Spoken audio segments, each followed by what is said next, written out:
우리나라의 대표적인 성인병인 고혈압, 고지혈증, 당뇨 중 한 가지라도 가지고 계신가요? 아니면 혹시 부모님이 그런 상황이신가요? 그렇다면 오늘 영상을 보시고 주민센터에서 꼭 이것을 신청해 보시기 바랍니다.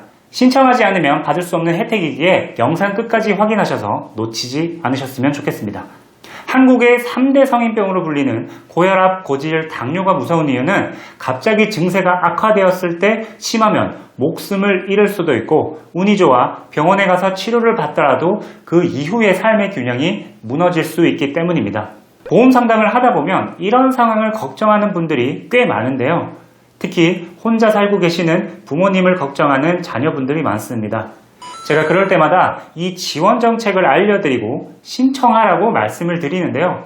최악의 상황을 대비할 수 있는 정부 지원 혜택 두 가지를 소개해 드리고자 합니다. 첫 번째로 소개해 드릴 제도는 바로 응급안전 안심 서비스입니다. 고혈압, 고지혈증, 당뇨 같은 질환들이 무서운 이유는 바로 혈관 질환과 관련이 있기 때문입니다. 뇌출혈, 뇌졸중, 급성심근경색 같은 말만 들어도 심장이 덜컹하는 질환들인데요. 이런 질환들이 발생을 했을 때 가장 중요한 것은 시간과의 싸움입니다. 골든타임이라고 하죠. 쇼크 등으로 쓰러지게 되는 경우 골든타임을 놓치면 상황이 더 악화되게 됩니다. 특히 누군가가 옆에 있다면 쇼크로 쓰러질 때 바로 119 신고가 가능하지만 혼자 사시는 경우 이런 부분들이 여의치 않습니다. 이런 안전의 사각지대에 계신 분들을 위해 정부에서는 응급안전 안심 서비스를 제공하고 있습니다. 응급안전 안심 서비스는 한마디로 정보통신 장비를 집안 곳곳에 설치를 해주고 화재나 응급 상황이 발생했을 때 119에 자동 신고해주는 서비스입니다. 그림을 보시면 더 이해하시기 편하실 것 같습니다.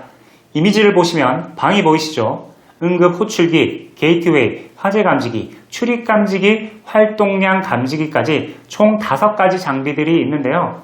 주민센터에서 신청을 하시면 이 5가지 장비들을 집 내부에 설치해서 위험이 발생을 했을 때 즉각 대응할 수 있게 해줍니다. 그럼 이 5가지 장비들은 어떻게 활용되는 걸까요? 상세하게 살펴보도록 하겠습니다. 먼저 게이트웨이입니다. 버튼이 누르기 쉽게 큼직큼직한데요. 어르신들이 사용하기 편하게 되어 있습니다. 119 센터, 통화, 취소 등 4가지 단축키가 들어있는데요. 화재처럼 위험한 상황일 때는 119 단축키를 통해 신속하게 응급관리 요원과 통화할 수 있고요. 만약 지역센터에 도움이 필요하다면 센터를 누르면 됩니다. 전화번호부에 가족과 지인의 번호를 미리 추가하고 통화 버튼을 누르면 빠르게 원하는 사람과 통화도 할 수 있습니다. 나머지 기기들도 살펴보겠습니다. 화재 감지기는 연기를 감지해 소방서로 연결이 됩니다. 활동량 감지기는 화장실, 거실 및 주방에서의 활동량을 감지해서 움직임이 평소보다 떨어지면 위급 상황으로 인식한다고 합니다. 갑자기 쓰러지시거나 움직임이 느껴지지 않으면 해당 정보를 소방서로 전송하여 대응한다고 합니다.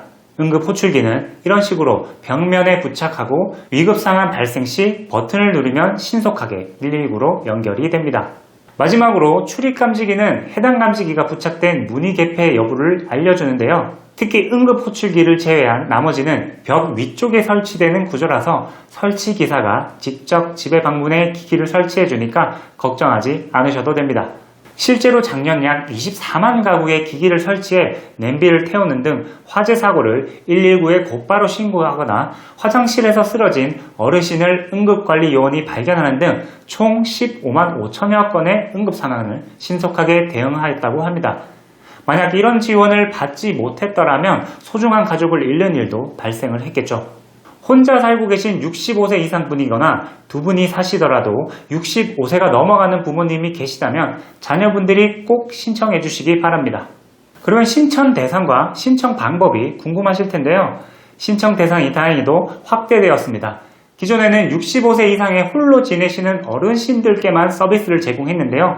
이제는 노인부부 가구 중 건강상 어려움을 겪는 가구, 고령의 부모를 노인인 자녀가 돌보는 2인 가구, 또는 손자녀와 노인이 함께 사는 가구 등에서 서비스 수요가 높아지는 것을 확인하고 이번 대상자 기준 개정안에 포함되었다고 합니다.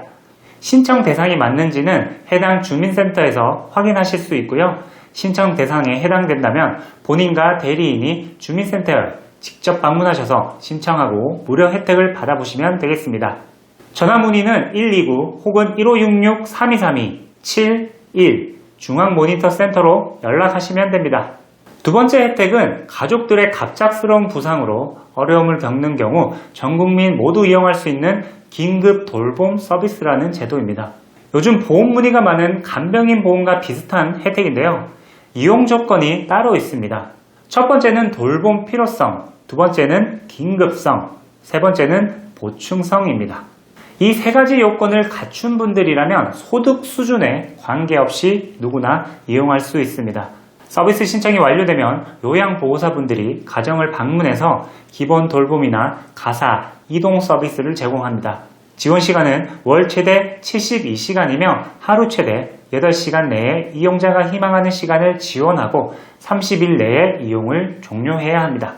하지만 이 혜택은 아쉽게도 전 국민 모두 무료로 받을 수 있는 서비스는 아닙니다. 수급자나 차상위 계층은 서비스 요금이 면제되지만 중위소득 160%를 초과하는 분들은 전액 본인 부담을 기본 원칙으로 합니다.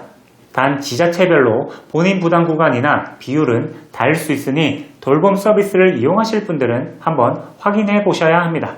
서비스 비용이 가장 궁금하실 텐데요. 노인장기 요양보험 단가 기준으로 이용시간당 가격이 설정되었습니다. 1시간에 24,000원, 3시간에 54,000원 정도로 책정되었다고 하네요. 신청은 거주지의 읍면동 주민센터를 통해 진행하시면 되고요. 병원 내 퇴원 지원실 및 시, 군, 구의 추천서나 퇴원 확인서 같은 증명이 가능한 경우에는 별도 현장 확인 없이 서비스를 이용할 수 있지만 기존 서류만으로 확인이 어려운 경우 현장 확인 이후 서비스를 지원받을 수 있으니 이 점도 꼭 참고해 주시기 바랍니다. 긴급 돌봄 서비스 사용이 번거롭고 어려우신 분들은 여러 보험회사에서 저렴하고 보장이 좋은 간병비, 지원보험을 판매하고 있으니 내 기준에 맞게 설계를 받고 상담을 받고 싶은 분들은 영상 상단에 제 전화번호나 영상 고정 댓글에 카카오톡 상담방 링크를 클릭해서 문의해 주시면 됩니다. 영상이 도움이 되셨다면 구독과 좋아요 부탁드리고요. 많은 분들에게 공유 부탁드리겠습니다. 그럼 다음번에 더 좋은 내용으로 찾아뵙겠습니다. 감사합니다. 본광고는 생명보험 광고 심의 기준을 준수하였으며 유효기간은 심의로부터 1년입니다.